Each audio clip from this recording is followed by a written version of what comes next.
Olá, você, seja muito bem-vindo ao nosso primeiro programa dessa primeira temporada aqui no Portal ES Agora. É com muito prazer que a gente toca mais um projeto do nosso grupo ES Agora e hoje recebendo uma das personalidades mais importantes do mundo do direito aqui em Guarapari. Tenho um prazer de ter convidado ele para dar esse pontapé inicial no nosso projeto, uma pessoa do bem, uma pessoa de caráter, ou pelo pouco que eu tive com ele, dá para perceber da hombridade dele.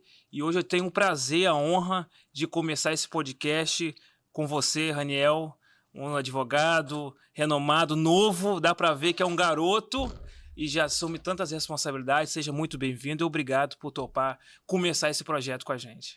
Muito obrigado, Bruno. Tenho muita alegria de estar aqui neste primeiro podcast chamado A Pauta. E eu tenho certeza que muitas pautas interessantes vão ser trazidas aqui para várias conversas. E eu, assim, apesar de novo, como você destacou, Foi um eu elogio. tenho. Foi um elogio. Ainda bem. Inclusive, eu deixo até a barba para disfarçar um pouquinho que eu seja eventualmente novo. Mas eu tenho uma longa carreira assim no mundo do direito.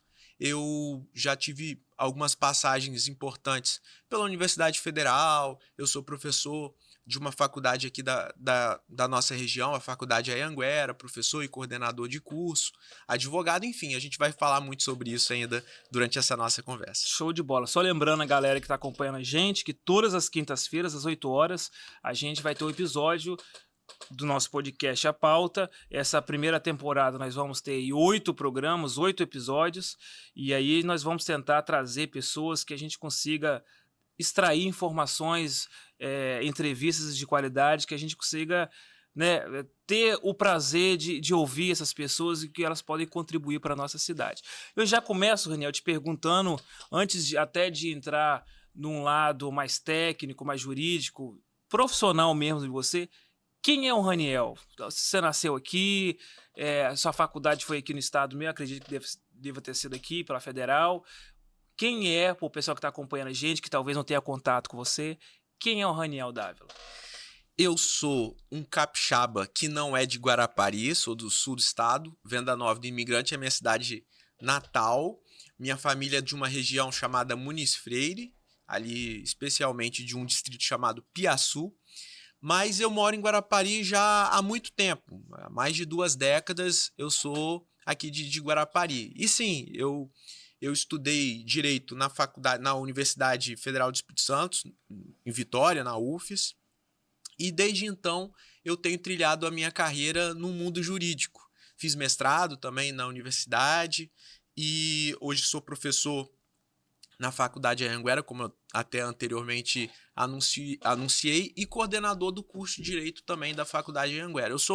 Eu sou um sonhador porque eu sempre busco contribuir para um mundo melhor, então onde eu estou, eu tento criar condições para ajudar as pessoas das diversas formas. Ser professor tem muito disso, né? E ser advogado também. E o gatilho disso, vou virar advogado? Você tem algum advogado na família? Não, eu não tenho tradição, a minha família não tem tradição no mundo do direito, e este é um grande desafio que inclusive eu tive que enfrentar, porque geralmente as pessoas, elas entram para o direito porque um pai ou um avô foi juiz, ou foi advogado, ou foi promotor. Eu não tive a alegria de ter alguém na família que me antecedesse.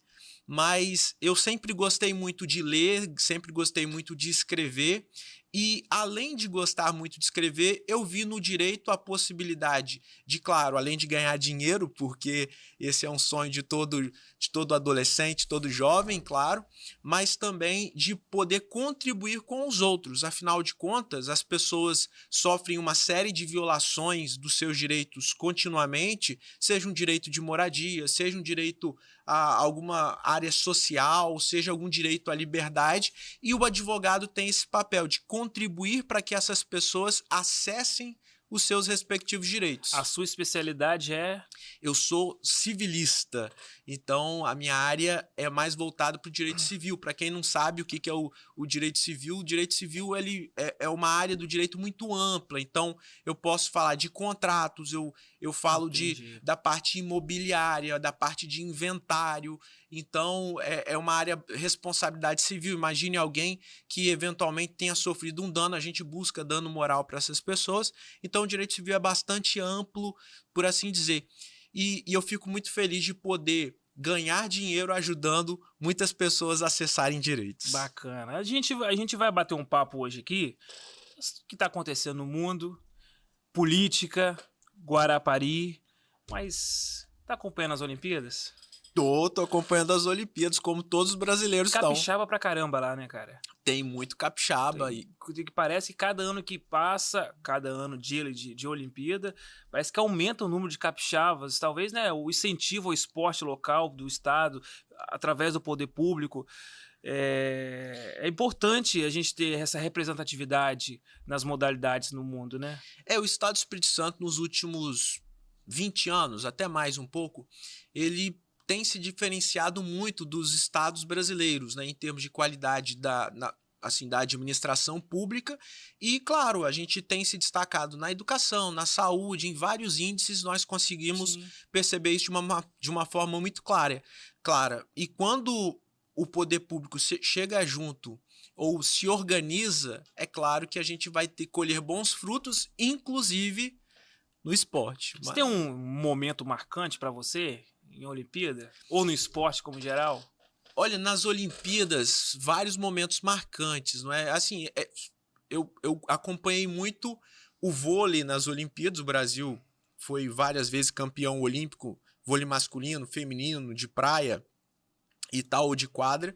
Mas eu lembro de 2 momentos marcantes que foram... Um foi naquela Olimpíada de Atenas, não sei se você se recorda, teve aquele corredor nosso, Vanderlei Cordeiro de Lima. Que foi atrapalhado ali logo no final. Exatamente, aquela cena foi muito marcante, ele continuando, persistindo, isso mostra muito do perfil do brasileiro, né? A ideia de que nós não desistimos nunca, né? Mesmo diante das adversidades, foi um momento marcante. E um outro que foi mais recente, na Olimpíada do Rio de Janeiro, o Thiago Braz, aquele pulador de salto com vara, que foi assim espetacular, porque ele não era o favorito. Aquilo dali foi uma aflição danada, né? Ele não era o favorito conseguia saltar sempre. A gente pensava, agora o ouro vem, o outro vem e consegue superar, e ficou naquilo durante um tempão, e em casa ele conseguiu o ouro, então foi um momento muito marcante. Foi de arrepiar, né? Foi de arrepiar. E agora a gente está acompanhando a Rebeca Andrade aqui nas Olimpíadas, também uma outra área, outro segmento aí do esporte muito bacana, que é a ginástica olímpica, a ginástica artística. Tem capixaba também. Tem capixaba e a gente... A Débora Medrado. Outro momento marcante foi da Daiane dos Santos, que a gente foi com tanta torcida, porque a gente pensou que ela ia ganhar no solo, ela era a melhor do mundo no solo, infelizmente acabou derrapando ali na final, mas é uma modalidade muito interessante e vamos ficar na torcida pela Rebeca. Isso aí.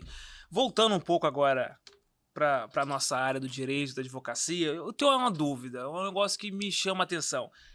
Essa prova do OAB é esse bicho-papão todo que o pessoal fala? Porque o que tem de advogado, que eu tenho amigos advogados, graças a Deus, que faz a faculdade, mas na prova do OAB é um carnaval de turbilhão de emoção, é esse bicho-papão mesmo?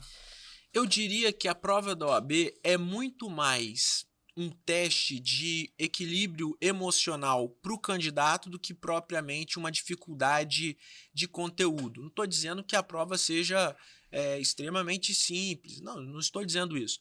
Mas muitas vezes o candidato está preparado, mas ele fica naquela ansiedade ou com muita dificuldade do ponto de vista do equilíbrio emocional propriamente dito. Afinal de contas, se a pessoa não passa no exame de ordem, ela fica fora do mercado de trabalho em muitos aspectos. Ela não pode advogar, ela não pode ter prática exercer jurídica. A função. E ela fica excluída de muitas áreas do direito. Então, aquilo causa uma certa ansiedade em muitas pessoas. Por isso, eu diria que o exame de ordem não é um bicho-papão, mas ele se torna a partir do momento que a pessoa eventualmente se deixa tomar pela ansiedade, pelo medo, pela angústia, pelas emoções ali naquele momento. Então, talvez o trabalho principal que os candidatos devam fazer é na mente, no sentido de trazer um equilíbrio para a hora da avaliação. A gente teve até um tempo atrás, vamos dizer aí até, pode ser uma puta besteira que eu vou falar aqui agora, mas a gente tem até umas 3 décadas atrás, a gente tinha uma glamorização da advocacia. Então a gente tinha o advogado, aquela pessoa que saiu da família, que representou o orgulho da família, o advogado. Só que a gente, há 30 anos para cá, foi uma profissão que ficou meio superfaturada no mercado. A cada esquina hoje tem um advogado. Não desmerecendo, graças a Deus todo mundo estuda, né? Todo mundo hoje, com políticas públicas, a gente tem uma facilidade maior da gente ter portas abertas para se tornar. Mas antes era mais, como eu vou te dizer, era mais difícil, setorizado, era uma coisa mais peneirada para você virar advogado. Principalmente pela estrutura que a gente tinha no passado. Hoje, com essa diversificação, cada esquina tem um advogado, e às vezes o advogado, às vezes uma pessoa estuda para ter uma qualidade, o outro não tem tanta qualidade como você que estudou. Você acha que perdeu um pouco o prestígio nos últimos anos da advocacia? Olha, essa questão é difícil e eu posso fazer essa análise sobre uma perspectiva que é diferente. O que acontece? De fato, nós tivemos um crescimento do número de advogados nos últimos anos. O Brasil é o país que tem mais advogados no mundo, então é um número bastante expressivo. E, simultaneamente a isso, nós percebemos um empoderamento muito forte de outras carreiras jurídicas, como, por exemplo, a magistratura e do Ministério Público. Então, o juiz, o promotor se tornaram hiperpoderosos, inclusive do ponto de vista econômico. E a advocacia, ela acabou sendo amassada por essas instituições, talvez até por uma falta de engrandecimento da instituição Ordem dos Advogados do Brasil em muitos sentidos.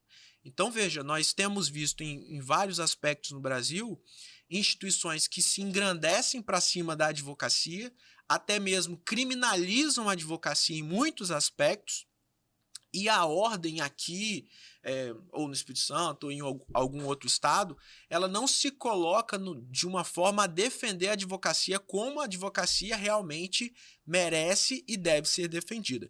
Então, de fato, a gente observa na sociedade uma perda de prestígio, mas que nós precisamos retornar o protagonismo da advocacia. Afinal de contas, o advogado ele defende o direito de cada um de nós. Então, se nós vemos a classe da advocacia eventualmente perdendo espaço ou perdendo prestígio, quem está correndo risco é o cidadão. Porque é o cidadão que tem o direito violado na Previdência Social, é o cidadão que tem o direito violado, seja com a sua liberdade, com o direito de propriedade, seja lá qual o direito for. Então, a advocacia forte é o cidadão também forte. Saiu aí num veículo local aqui de Guarapari,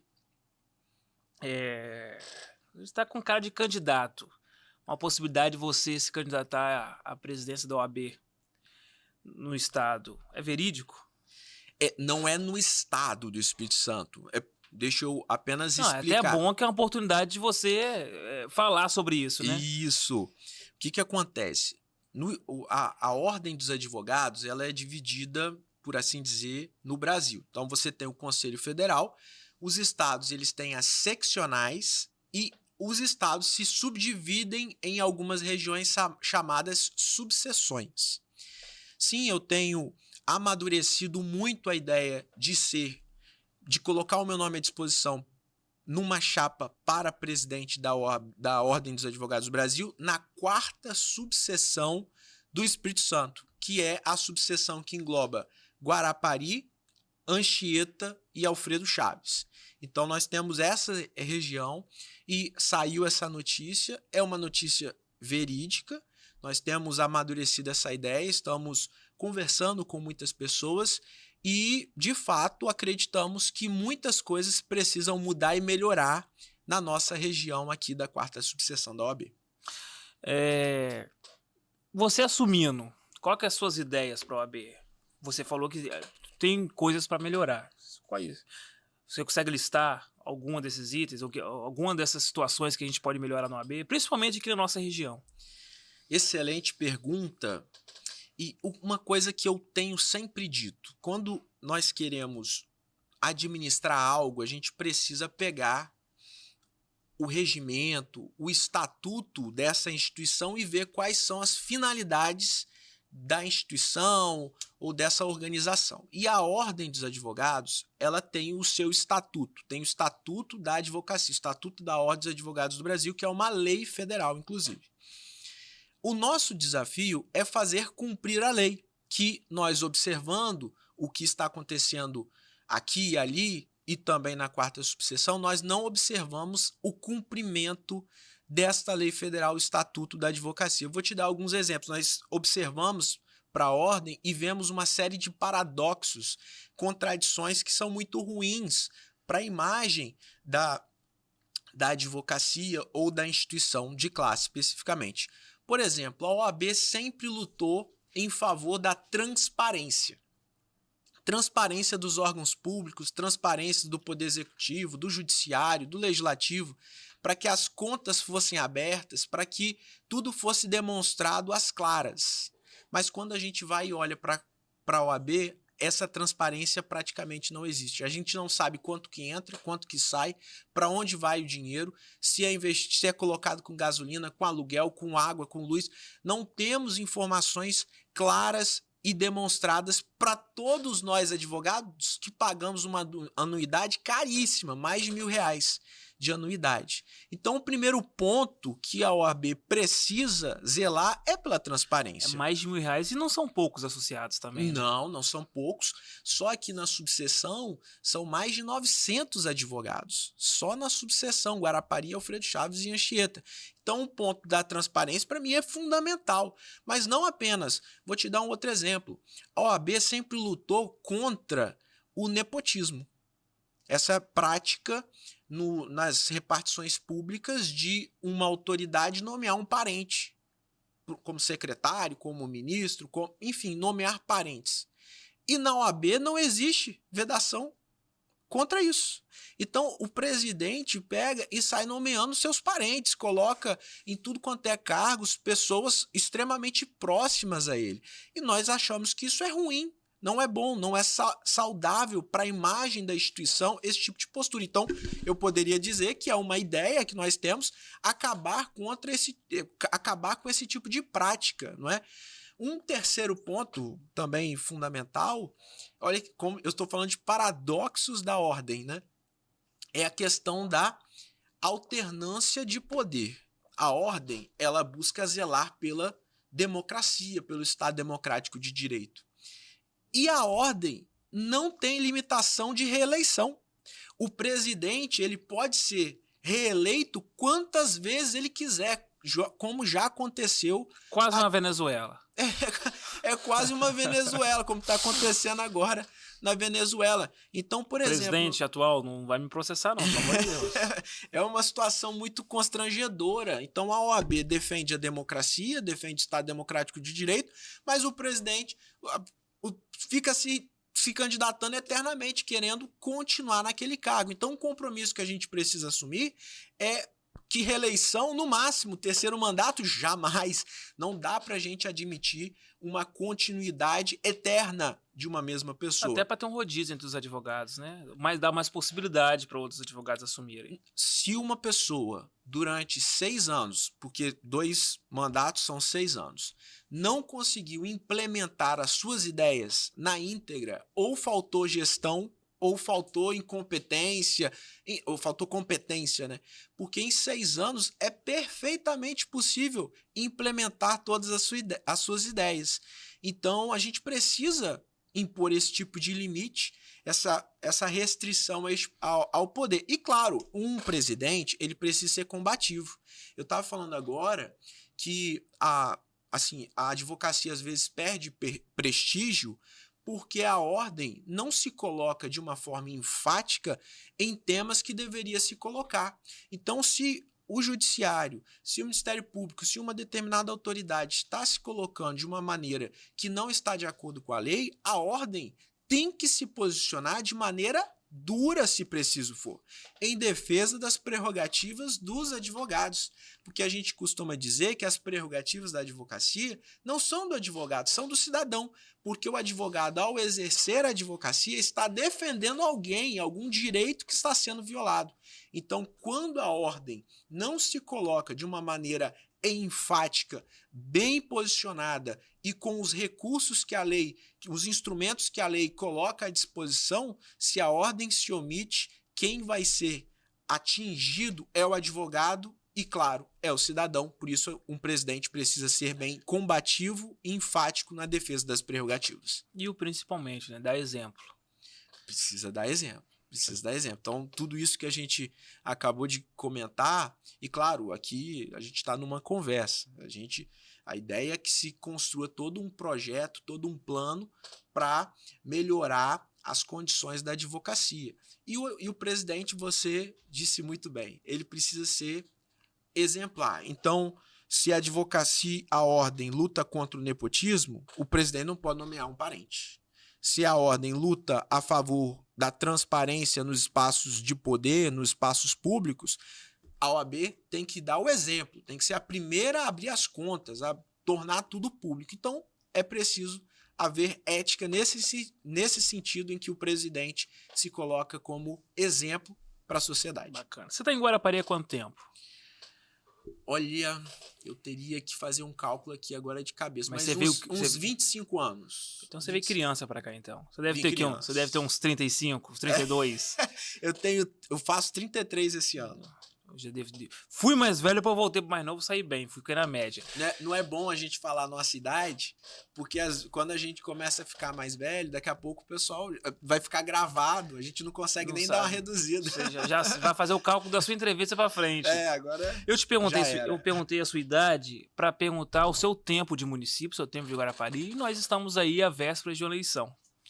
Talvez seja uma das eleições mais polarizadas que a gente tem nos últimos anos. Porque até então a gente teve uma supremacia muito grande, né, do atual prefeito. São mais de 20 anos entre ele, depois o que era vice. E a gente tem aí um vácuo de tempo aí de mais de 20 anos que praticamente, majoritariamente, é do atual prefeito. Talvez essa eleição nós temos aí duas figuras que está dividindo, que está liderando as pesquisas, porque a gente sempre teve o Edson, com todo respeito ao atual prefeito, mas a gente sempre teve ele forte nas pesquisas. Quando ele vinha, todo mundo já sabe que ele quer ganhar. A gente tinha ali um segundo lugar, mas nada muito significante e tal. E esse ano a gente tem dois candidatos, que é o Rodrigo Borges, Zé Preto, temos o Danilo Baiense, com todo respeito também aos demais. Para você, quem é o próximo prefeito de Guarapari? Olha, pergunta na lata, assim. Olha só, eu não tenho como cravar uma resposta, uma pergunta como essa. Se você crava, eu vou pegar os números da Mega Sena com você também. Eu também não tenho os números da Mega Sena aqui. De fato, o que acontece? O cenário político está bastante indefinido.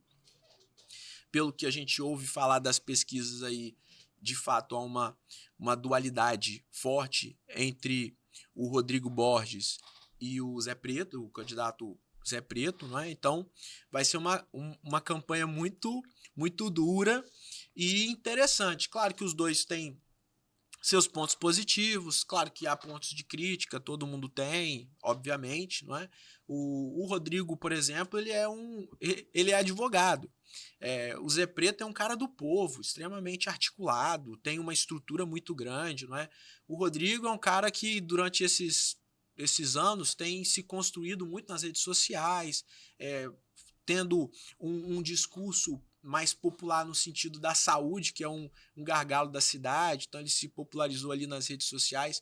Então vai ser uma eleição muito animada. Eu, particularmente, gosto muito de eleição, justamente porque dessa disputa, dessas narrativas, desse confronto todo. Agora, uma coisa eu digo,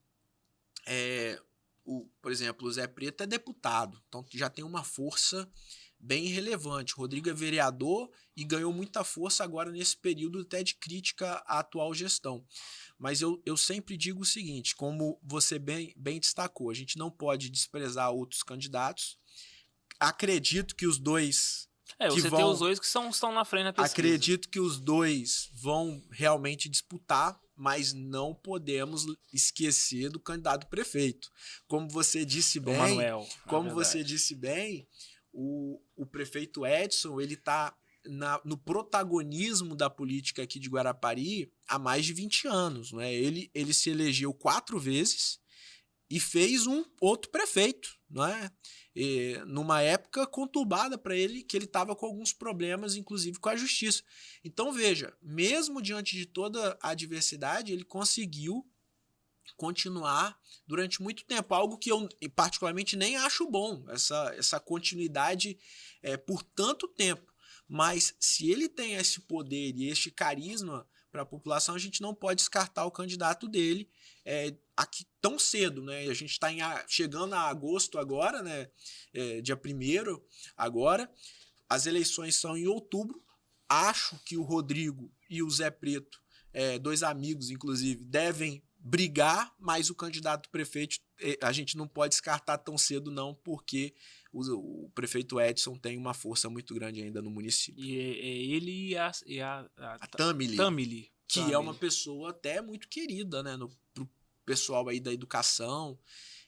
Então a gente precisa tratar com respeito sobre essa ótica que eu acabei de mencionar. Eu realmente não citei o nome dele nem por uma questão de achar, por uma questão mesmo que na hora aqui me veio os nomes na cabeça, mas a gente, claro, ele tem relevância principalmente por ser o candidato do prefeito. E querendo ou não, mesmo com algumas críticas, como tem os demais também, o Edson é uma pessoa que tem força no município, né? É uma pessoa que tem um know-how pro bem para alguns e pro mal para outros, mas tem um know-how de entregas na cidade, né? As escolas, a questão de pavimentação e, querendo ou não, isso puxa um respaldo. A gente tem, no cenário atual, esse ano, uma crescente no número de eleitores, pela atualização do TRE. Do IBGE, que cresceu o número de moradores na cidade. Censo, né? Até o TRE já divulgou, já foi para 101 mil pessoas com título de eleitor. Bacana. E nós diminuímos o número de partidos e candidatos. Ou seja, nós aumentamos o número de votantes e diminuímos, esse ano, o número de pré-candidatos a vereador. Perfeito. Para você, um cenário atual da Câmara Municipal de Guarapari, você acha que vai ter uma mudança muito grande em relação aos que já estão na máquina com a reeleição e os que já estão fora que vão entrar? Você acha que vai ter uma mudança muito grande no número de vereadores? Rapidamente, só voltando à sua pergunta anterior, eu não cravei, mas eu torço para que haja... que se extingua esse continuismo no executivo, viu? Acho que vai ser muito importante essa alternância no poder aqui de Guarapari, e sendo Rodrigo, sendo Zé Preto, eu acho que a cidade tende a crescer bastante. Espero que a população faça uma boa escolha. Agora, sobre a questão da Câmara, eu acredito... Assim, nós temos uma tradição de mudar muito a Câmara dos Vereadores de 4 em 4 anos. É verdade que quando a gente muda, não necessariamente Guarapari muda para algo absolutamente novo, porque às vezes uma figura que já foi vereador anteriormente, ele volta, né? Isso é muito comum aqui no nosso município. E há uma tendência de ajuste na Câmara, até porque muitos candidatos nem estarão mais concorrendo. Então, por exemplo, já vai abrir a vaga do Rodrigo, né? A vaga do Rodrigo vai ser preenchida. O próprio Zé Preto, que era vereador e virou deputado, já foi substituído. Então, assim, a gente vai ter algumas mudanças, sim. Eu digo sempre que a campanha para vereador é extremamente difícil. Eu acho que a proporcional é mais difícil que a majoritária. Não tenha dúvida. Eu não tô falando que uma é mais fácil ou outra. Mas é uma campanha muito difícil de vereador. Eu vou te dizer qual que é a minha visão. Porque eu, particularmente, eu conheço, eu não sei quantas dezenas de candidatos a vereador. Às vezes um amigo... Você tá tropicando ali na rua, ali, em candidato a vereador. Às vezes um amigo, às vezes um parente. E como você diz não para um e sim para o outro, então você tem uma série de pessoas próximas para escolher um. E o vereador, ele vai ter que convencer. Isso eu tô falando de mim, mas você eu tenho certeza que é a mesma coisa. Sim. Um outro amigo é a mesma coisa, um colega. Então todo mundo vai ter que escolher um. E o vereador que vai ganhar são aquelas pessoas que vão conseguir aglutinar um número bastante significativo para conseguir se eleger. Então não é uma campanha fácil, é uma campanha ou que você é muito conhecido ou que você trabalha muito, e às vezes você também precisa colocar dinheiro no sentido de gasolina, de gente na rua, é um desafio muito grande. Então acredito que vai haver uma alternância, mas há uma tendência de quem está ali com a estrutura também voltar a se eleger, a não ser naqueles partidos que todo mundo tá acumulado. Às vezes tem um partido que tem 2, 3 vereadores, eles vão brigar entre eles. Tem que ver muito essa questão da conformação partidária. Vou te dar 3 números: 45, 10 e 11. Qual que você escolhe? Olha só. Não, um número aleatório. Aleatório. Olha, eu não posso responder essa sua pergunta numa edição assim que vai ao ar, senão eu me comprometo na eleição para presidente da OAB, porque a OAB ela não tem figura partidária. Aliás, esse é um ponto muito importante de ser tocado. A Ordem dos Advogados do Brasil, Espírito Santo, tem se tornado uma instituição muito politizada no sentido partidário. E aqui eu não quero dizer... Principalmente no cenário nacional, lá em Brasília. No cenário nacional também. Eu quero dizer o seguinte, a ordem tem que estar com as portas abertas para todos. Para todos. Para todos os partidos, para todos os políticos, porque a ordem é um espaço democrático. Agora, eu não posso, como presidente da ordem, beneficiar um candidato e prejudicar outro. Eu não posso, por exemplo, dar palanque para um e perseguir o outro. Eu não posso abrir o auditório da sede da OAB para um vereador e não abrir para nenhum outro, sabe?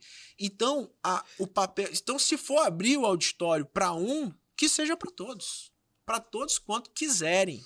Então a gente precisa, para um deputado, para o prefeito, para um outro político, então a gente precisa ter muito cuidado, porque o presidente da ordem ele não pode levantar bandeira a favor de um ou a favor de outro, justamente porque o presidente da ordem ele representa toda a advocacia. E eu tenho certeza que existem advogados que vão votar no Rodrigo, inclusive, que é advogado, inclusive, que outros que vão votar no Zé Preto, outros que vão votar no Emanuel. Então, o presidente da ordem, ele não pode levantar a bandeira a favor de um ou de outro. Claro que, internamente, eu tenho as minhas preferências, muito embora os dois sejam meus amigos, né?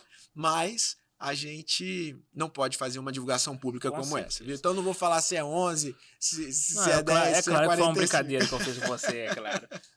A gente tem aqui no Espírito Santo, acredito, com certeza deve ter nos outros estados também, a gente tem o OAB Jovem.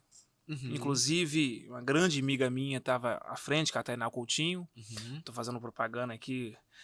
A amiga nossa, ela estava à frente, se eu não me engano, ela até se afastou, porque também ela está ligada na questão política. Não sei se ela era presidente, mas eu sei que ela estava à frente, a Tainá Coutinho, da OAB Jovem, alguma coisa assim. Qual que é o papel da OAB Jovem? Se a gente tem a OAB oficial, de uma forma geral, quais as atribuições da OAB Jovem? O que acontece? A ordem, ela se divide em comissões. Então, existem diversas comissões temáticas na instituição. Então, comissão do direito imobiliário, comissão do direito do consumidor, comissão de família e assim sucessivamente. E há uma comissão que é chamada OAB Jovem, a antiga Comissão de Advogados de Início de Carreira, atualmente chamada de OAB Jovem. qual que é o papel dessa comissão? O papel dessa comissão é recepcionar os advogados que são chamados jovens advogados, aqueles que chegaram a menos de 5 anos, para que eles possam ter Então, não é necessariamente jovem a pessoa. Não. Pode ser o tio lá de 60 anos que se formou, tem menos de 5 anos e faz parte da OAB Jovem. Ele é jovem no sentido da OAB, né? De que ele tem 5 anos de carteira, menos de 5 anos de carteira. Então ele é jovem profissionalmente. Profissionalmente, na área da advocacia, de maneira específica. Assim, o ponto de crítica que a gente tem à OAB Jovem hoje, do jeito que ela tem sido organizada aqui na nossa subseção, no estado do Espírito Santo também, é que a OAB Jovem ela virou muito oba-oba. É muito importante nós tratarmos o profissional, o jovem advogado, com mais profissionalismo. Afinal de contas, a advocacia é uma profissão. Então, o jovem, quando ele vai para o mercado, ele precisa se posicionar de uma forma profissional, sob pena de ele ter muitas dificuldades, ainda maiores dificuldades no mercado. Então, nós precisamos tratar a OAB Jovem, falando já até para o futuro, num sentido mais profissionalizado, de um sentido mais sério, de um sentido mais de uma forma mais planejada, certo? Então, sob esse aspecto que eu acho que a OAB Jovem tem que ser conduzida, viu? Isso é bom. Voltando a falar de Guarapari um pouquinho, querendo ou não, é o lugar que a gente mora, né? Claro. Até porque passa por tudo isso. Política, a cultura, profissionalismo. Mas você acha que Guarapari... A gente tem aquela velha resenha que a gente tem, a gente que mexe na área política, o pessoal que nas nossas rodas de conversa, é aquela velha máxima que Guarapari poderia ser um Balneário Camboriú. Você acha que Guarapari... O que falta para o nosso município virar uma potência? Porque a gente é um município turístico, querendo ou não, Guarapari é referência no Brasil, é um produto, mas não está sabendo ser vendido. Não sei se é pela gestão de prefeitura, gestão pública, não sei se é por questões empresariais, setor comercial, de investimento do governo do estado para com o município, ou se é um problema no município. O que falta para Guarapari? Aí eu vou usar essa mesma frase para você. O que falta para Guarapari virar um Balneário Camboriú?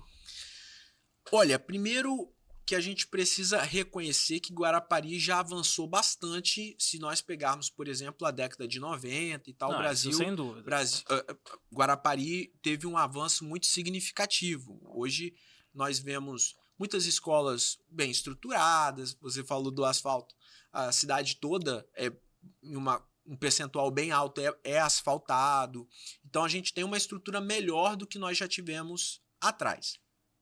Nosso turismo ainda continua bastante bagunçado, por assim dizer, não é? Nós temos um turismo pujante numa época do ano, mas ao longo do restante do ano a gente... Não é um município das 4 estações, é só do verão. Não é.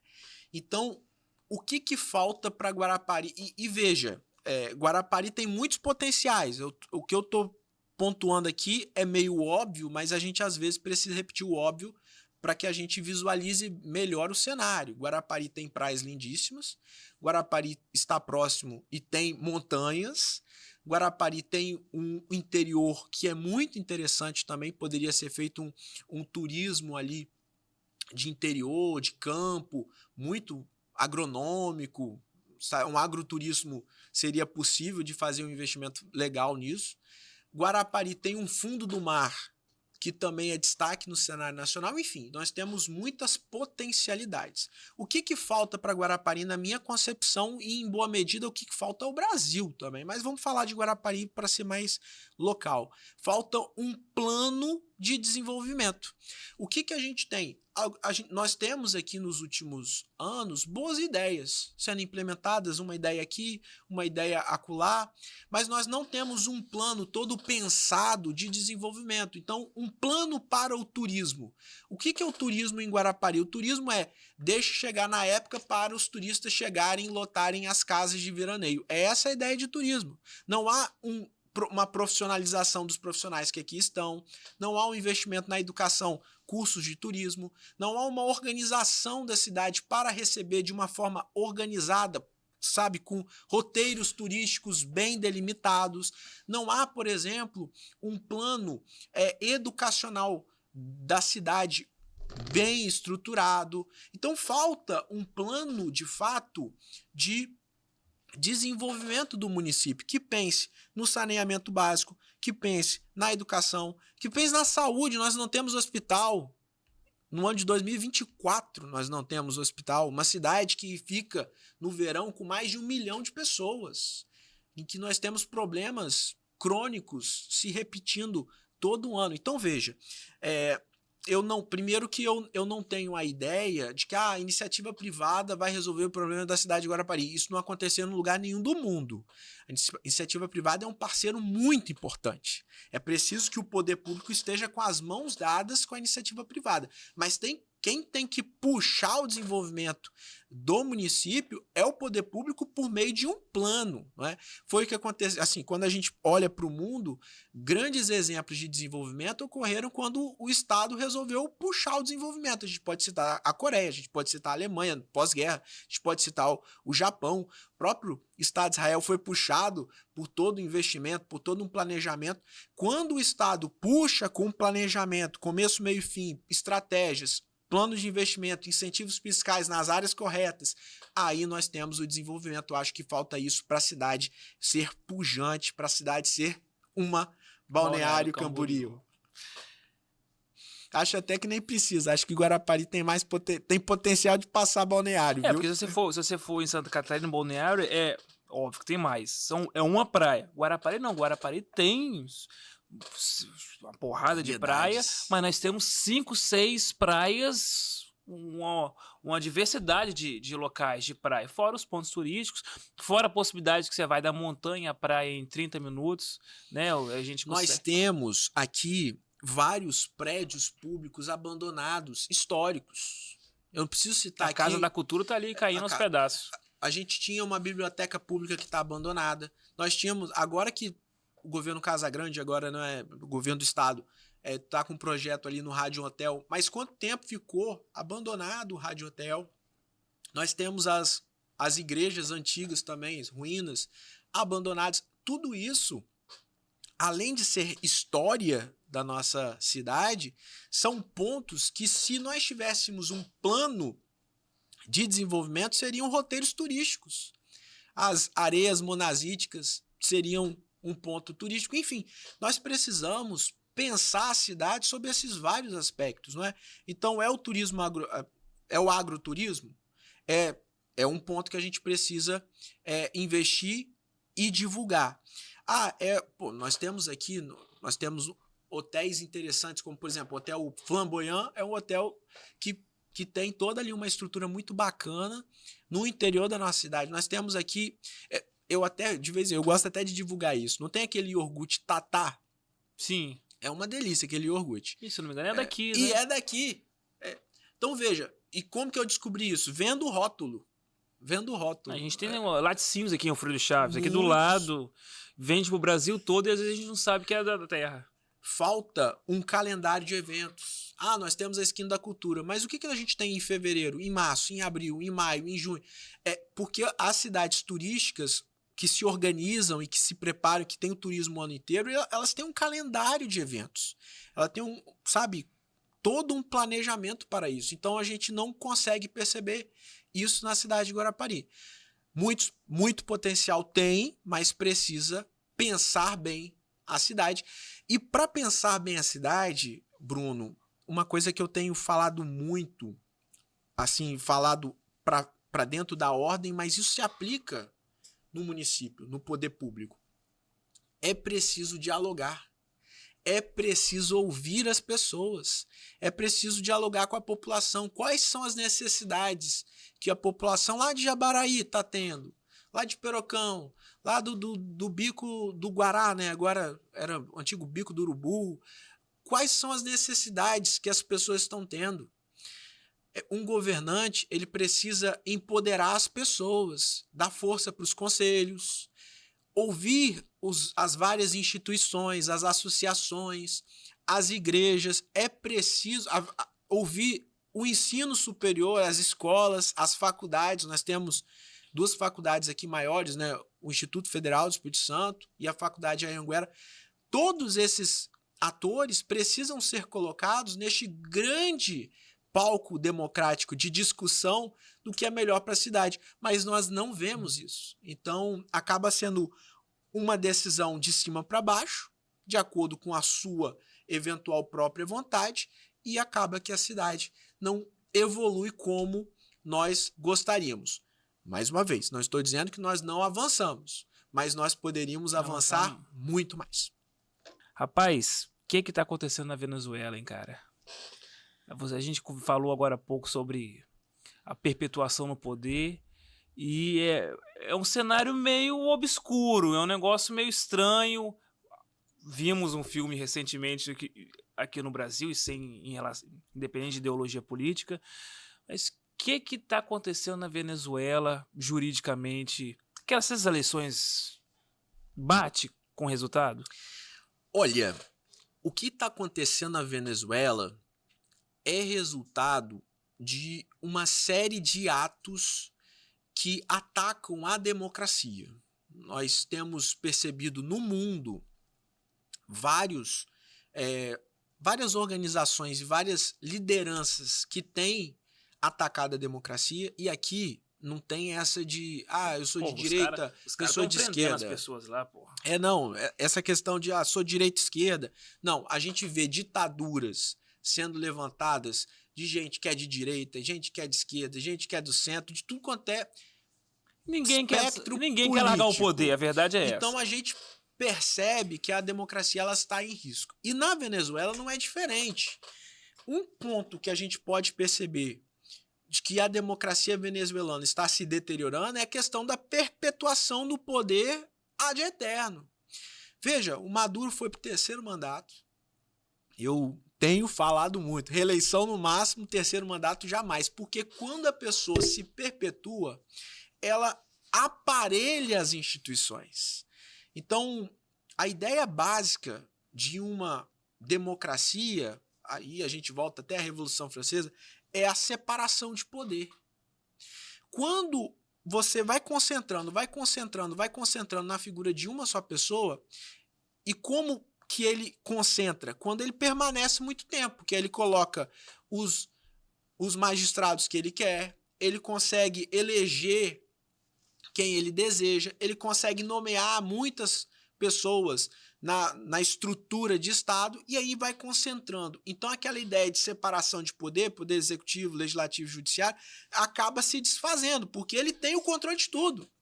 Ele tem o controle do executivo. Ele mesmo julga, ele mesmo julga, ou se não é ele que julga, é alguém que é dele que julga, e daqui a pouco as Forças Armadas estão junto dele também, porque também recebem... Porra, os caras estão prendendo gente lá. Os caras estão...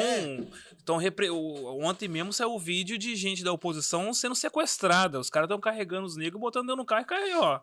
Nós vimos... E tem gente metendo o pé também, você sabe, né? Muitas pessoas fugindo. Nós vimos na Venezuela as Forças Armadas dando declaração pública que está com o Maduro.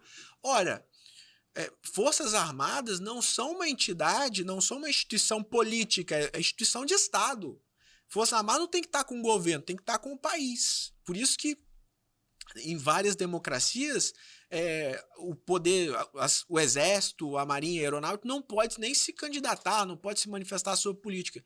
E na Venezuela não tem acontecido isso. Então, nós temos percebido na Venezuela com muita preocupação essa deterioração da democracia, essa perpetuação do Maduro é um indício muito forte.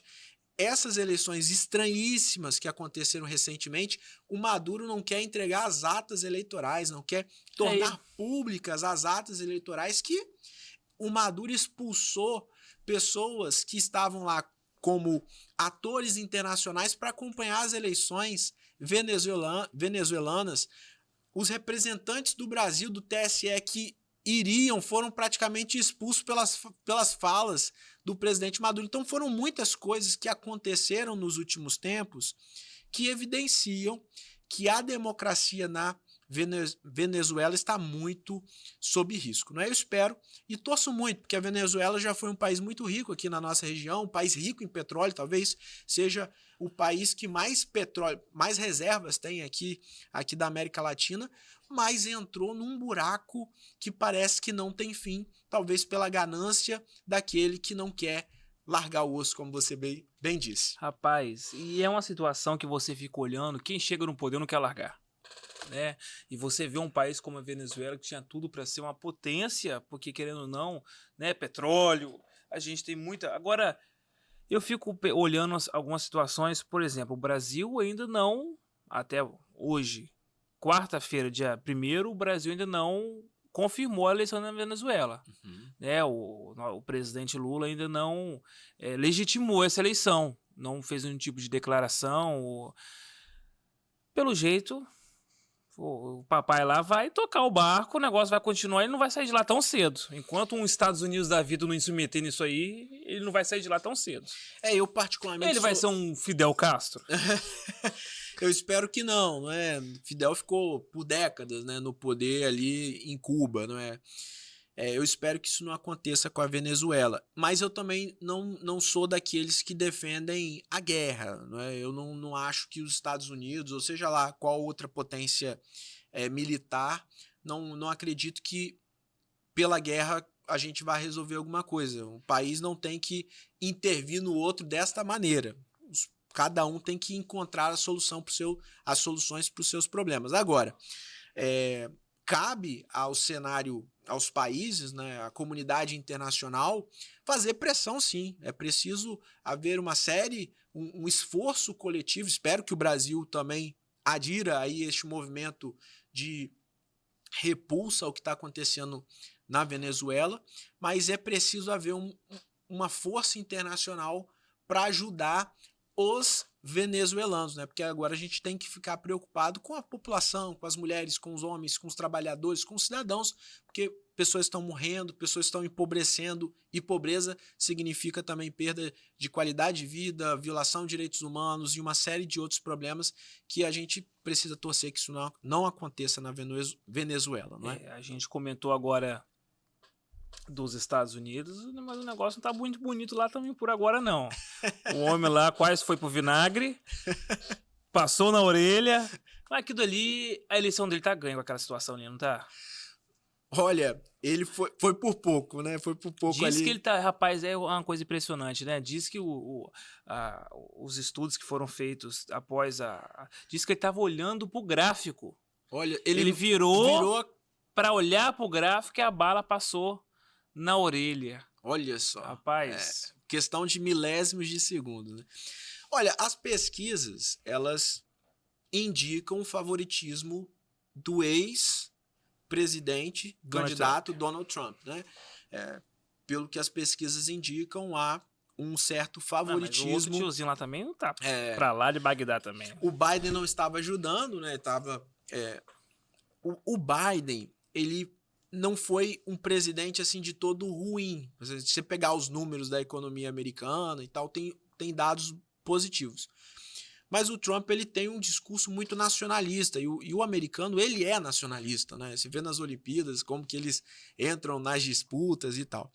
Então, assim, as pesquisas têm indicado uma força, e também tem a questão de que quando você tinha o Trump de um lado e o Biden de outro, muito embora a idade dos dois seja muito próxima, mas o Biden, ele está um pouco mais debilitado, bastante mais debilitado em termos de aparência do que o Trump. O Trump ainda tem aquele vigor. Então, nos debates, ele foi um desastre, né? O Biden foi um desastre no debate, o Trump moeu o Biden. O cara tá errando o nome do próprio pessoal dele. Pois é, da própria vice. Então, assim, o Trump acabou ganhando essa força em razão de todo esse contexto. Agora, eu tive a impressão que com a saída do Biden, a Kamala Harris, né, ela ganhou muita visibilidade, porque ficou naquelas semanas, né, pressionando o Biden para retirar a candidatura, ele falando que não ia tirar, e troca o nome de um e troca o nome de outro, chama o Trump de Kamala Harris, chama o Zelensky de Putin, né, não sei se você viu essa cena. O cara tá completamente lelé também. Muito perdido. O que é triste também, não é? A gente tem que tratar com muito respeito, uma pessoa que é de idade e tal, mas... Eles estão segurando o cara, né? Eles seguraram bota o secretariado, o pessoal do... E vai Corinthians, os caras estão esperando terminar o mandato. Foi exatamente. Então, assim, a saída do Biden colocou a Kamala Harris em destaque novamente, né? E ela... Mas ela não tem chance, ela doutor. tem uma... assim, ela tem um carisma, né, muito forte. Agora, realmente, o Trump é favorito. Eu não cravaria as eleições americanas, porque democratas e republicanos, historicamente, fazem uma eleição muito bipolar, muito dual ali, que é no detalhe. O Trump ganhou as eleições da Hillary Clinton e depois perdeu para o Biden, quando, em tese, ele era favorito, ele era o presidente, né? Então, eu não cravaria. Mas sim, o Donald Trump hoje parece ser o favorito. Eu tinha até anotado isso aqui para Estados Unidos, né? Pô, te cortei, desculpa. Eu tinha até anotado aqui pra gente encerrar, a gente tá entrando na reta final, pra gente encerrar esse assunto de política. Juridicamente, democratas e republicanos, é mais fácil só 2 partidos do que no Brasil tem essa porrada de partido aí, é verba, é fundão, é essa confusão toda. Ter só 2 partidos facilita? É interessante até isso. Nos Estados Unidos não existem só 2 partidos. Existem outros partidos lá na política americana. Porém, os 2 tradicionais que se destacam historicamente são os democratas e os republicanos. Tem uma situação, né, que você pode nem ser nem democrata nem republicano, você pode você não precisa ter partido. É perfeitamente possível nos Estados Unidos, né? Aqui no Brasil isso não é possível. Olha, eu tenho uma ideia de que é o seguinte: a gente não pode importar modelos prontos achando que esses modelos vão se replicar com a mesma eficiência que foi aplicado num outro país. Eu acho que o Brasil ele tem muitas peculiaridades que são muito próprias nossas e por isso a gente precisa encontrar as nossas próprias saídas. Não acho que o nosso cenário partidário seja o ideal. Nós temos um cenário extremamente caótico no Brasil. Eu sempre acompanhei muito política, mas eu confesso que eu mesmo de vez em quando eu me vejo perdido, porque até agora os partidos estão mudando de nome, né? Aí tem teve uma renovação agora, juntou 3, 4 partidos em um só. Pois é, então, por exemplo, o PFL virou Democrata, DEM, então assim, teve uma série de mudanças, citando mas são vários. O próprio PMDB, historicamente, o PMDB virou MDB, retornando a uma nomenclatura antiga. Mas sim, o nosso cenário é extremamente caótico em termos partidários, a gente precisa melhorar muito. Não acredito que o modelo americano seja o ideal, existem outros modelos, por exemplo, na Europa existem países que têm mais partidos em destaque e que são interessantes de serem visualizados, mas eu acredito que o Brasil precisa encontrar o seu próprio caminho, ajustar a sua realidade com destaque.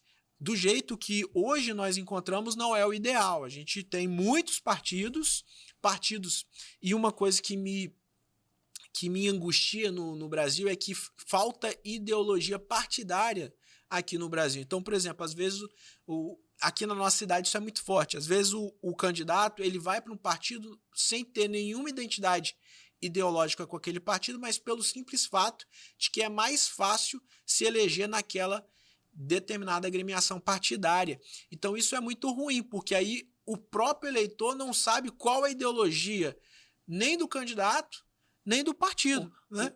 O bom mesmo é na China, hein, doutor? O bom mesmo é na China. O cara falou, não falou, não, rodou o negócio. A solução tem que ser democrática. Pelo menos eu sou defensor da democracia. Mas não podemos ter tantos partidos e com tanta falta de identificação partidária ideológica como a gente tem aqui no Brasil hoje. É importante demais que a gente tenha uma organização melhor dos partidos. As reformas recentes tenderam a diminuir o número de partidos, mas a gente ainda tem um longo caminho a percorrer para a gente melhorar o nosso cenário, que é muito complexo, a população ainda não entende porque é complexo, não é? Então a gente precisa dar uma melhorada no nosso sistema eleitoral, nosso sistema partidário. Bacana. Para a gente finalizar, entrar realmente na reta final aqui agora, hoje o jovem que está começando, que está pensando em se inscrever na faculdade por direito, aí pega você, um cara de 33 anos, o cara já é professor universitário, já é coordenador de curso de uma importante faculdade na região, é candidato à presidência da subseção. Eu não sou candidato ainda não, porque Não. candidato é quando registra. Você está né? cheirando a candidato, inclusive, na política em Guarapari. Qual é o seu recado hoje para aquele jovem que está pensando em fazer a sua matrícula? Vai começar. Porra, eu estou começando, será que vai valer a pena isso aqui? Será que a longo prazo isso vai... Porque é difícil, é um desafio. Né? É igual um médico. Porra, um nego para se inscrever hoje no curso de medicina, nunca mais tem que... Além de ter uma estrutura financeira muito grande, mesmo com todos os incentivos fiscais de governo do estado, governo federal, em relação a bolsas, pô, não são cursos fáceis, né? Advocacia, medicina.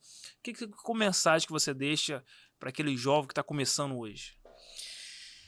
Primeiro que eu preciso vender de fato o meu peixe, que se for se matricular no curso de Direito, que seja na faculdade Anhanguera, que certamente ali nós temos a melhor estrutura, os melhores professores, o melhor currículo, etc.